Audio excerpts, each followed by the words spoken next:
Kwa mimi siamini kabisa kama kwa vyombo havifahamu, lakini vyombo tangu mwanzo nimesema sio vyombo, lakini kuna kitu fulani ambako huwezi kugusa, kwa sababu kuna watu wengine wanapotekwa wanakuja wanaelezea. Kwa mfano kuna huyo bwana aliyetekwa, yule Sativa nafikiri, ambaye alipelekwa anasema mpaka Katavi, pigwa risasi, akaachwa kule mahali.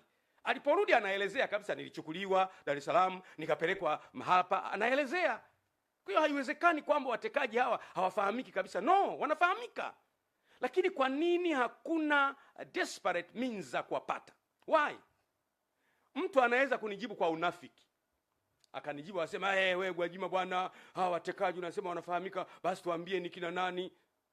Ndugu yangu, Mo alitekwa pale Korosham wakati ule. Mimi nilipiga kelele, rudisha Mo. Kama unabisha nenda kwenye YouTube, nilisema mrudisheni Mo.